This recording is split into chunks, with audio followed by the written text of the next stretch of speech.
Sir, Bihar में जिस तरह से राबड़ी आवास को खाली कराने का नोटिस भेजा गया, उसके बाद विवाद बढ़ा। दूसरी तरफ सुरक्षा में भी कटौती का मुद्दा जो है वो गरमाया। अब लालू यादव ने सीधे नीतीश कुमार पर निशाना साधते हुए कहा कि उनकी सुरक्षा हटाने के पीछे वही हैं। हालांकि राबड़ी और तेजस्वी ने इसके पीछे सम्राट चौधरी पर सवाल खड़े किए थे। ऐसे में सवाल सिर्फ सुरक्षा का नहीं है, बल्कि ये भी है कि क्या बिहार में सरकार के हर बड़े फैसले के पीछे क्या सच में नीतीश कुमार हैं, जिस तरह से लालू यादव बोल रहे हैं? मुझे नहीं लगता है कि ये सुरक्षा श्रेणी तय करने का काम पुलिस का होता है, गृह विभाग का होता है, सुरक्षा एजेंसियां करती हैं। कब इसको अपग्रेड करना है, कब डाउनग्रेड करना है, उसके बजाय इनपुट आते हैं। और लालू प्रसाद जी तो खुद मुख्यमंत्री रहे हैं, राबड़ी देवी जी मुख्यमंत्री रही हैं। ये लोग नहीं समझते हैं कि सुरक्षा कब बढ़ाई जाती है, कब घटाई जाती है। अगर उस सुरक्षा एजेंसी को, सुरक्षा समिति को, उसकी बैठक होती है हर महीने में, उसका इनपुट होता है, और उस बैठक में कुछ इनपुट मिला होगा कि नहीं, अगर अभी सुरक्षा घटा भी दी जाए तो ऐसा कोई इन पर कोई हमला जैसी बात नहीं है। असुरक्षा जैसी स्थिति जब पैदा होती है, कहां से? आतंकी हमला, उग्रवादी हमला, कोई वैसे अराजक तत्व के द्वारा हमला, तो उसके आधार पर समय समय पर ये चीजें होते रहती। तो मुझे नहीं लगता है कि इसमें कोई है। अब रह गई कि उसकी जो फाइलें होती हैं वो प्रशासनिक प्रक्रिया से गुजरती हैं, ये हुआ सैद्धांतिक बात। लेकिन सुरक्षा की श्रेणी बढ़ाना और घटाना, उसमें सरकार का निर्णय होता ही है, और ये राजनीतिक फैसले भी होते हैं। आप देखती होंगी कि किसी नेता को खुश करना है, चलो इनको जेड श्रेणी की सुरक्षा दे दो, इनको वायु सुरक्षा दे दो, इनको जेड प्लस की दे दो। ये राजनीतिक फैसले होते हैं। सैद्धांतिक चीजें अलग होती हैं राजनीति में, और जो राजनीतिक निर्णय होते हैं वो अलग होते हैं।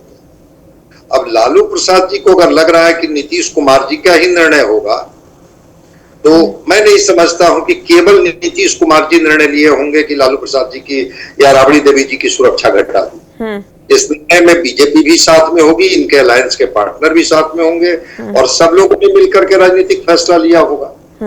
अब रह गई बात कि सुरक्षा अगर हटा दी गई या सुरक्षा फिर बढ़ा दी जाएगी, तो ये फैसला तो सरकार ही लेती है ना। जो सत्ता में पार्टियां रहती हैं वही रहती हैं। अगर आप बहुत असुरक्षित महसूस कर रहे हैं तो आप आवेदन दीजिए, और फिर उसकी समीक्षा होगी सुरक्षा समिति में, फिर निर्णय होगा कि नहीं, जो सुरक्षा वापस ली गई थी वो सारी सुरक्षा उनको देना जरूरी है। पूर्व मुख्यमंत्री के तौर पर लालू प्रसाद जी और पूर्व मुख्यमंत्री के तौर पर राबड़ी देवी जी, उनकी सुरक्षा की जिम्मेवारी राज्य सरकार की है।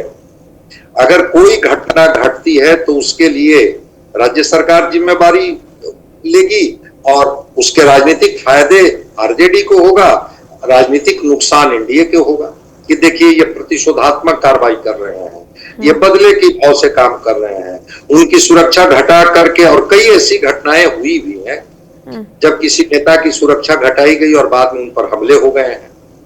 तो ये राज्य कितना सोच समझ के ये निर्णय लिया है वो तो राज्य के सुरक्षा समिति जाने। लेकिन बयान तो श्रवण कुमार जी का ही बयान आया था कि हाँ ये प्रशासनिक फैसला है, इसमें तो हम लोग कुछ कर नहीं सकते हैं, गृह विभाग इसमें निर्णय लेती है, गृह विभाग को इनपुट मिला होगा, सुरक्षा समिति की बैठक में जो इनपुट होगा उसके आधार पर निर्णय लिया गया होगा। तो लालू प्रसाद जी अगर कुछ कह रहे हैं कि नीतीश कुमार जी का फैसला है, नीतीश कुमार जी अभी किस पद पर हैं तो उनके फैसले होंगे।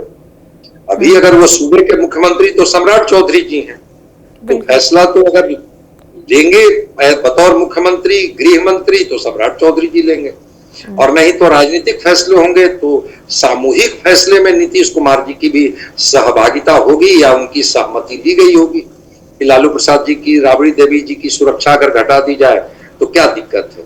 अब उनकी सहमति ली गई होगी नहीं ली गई होगी ये तो वही बताएंगे। लेकिन लालू प्रसाद जी का जो ये आरोप है, इसमें कोई मुझे दम नहीं लगता है कि नीतीश कुमार जी लालू प्रसाद जी की सुरक्षा, क्योंकि नीतीश कुमार जी इस तरह के रिटेलिएशन वाली स्थिति में वो जाते नहीं। ठीक है, निर्णय उनके जितने कड़े हों, लेकिन प्रतिशोधात्मक कार्रवाई के वो कभी भी पक्षधर नहीं रहते हैं। देखते हैं अगर वो आरोप लगा रहे हैं कि नीतीश कुमार जी के कहने पर मेरी सुरक्षा हटाई गई, तो उनके आधार क्या हैं और किस आधार पर इस तरह का आरोप लगा रहे हैं, वो तो लालू प्रसाद जी बेहतर बता पाएंगे। बिल्कुल।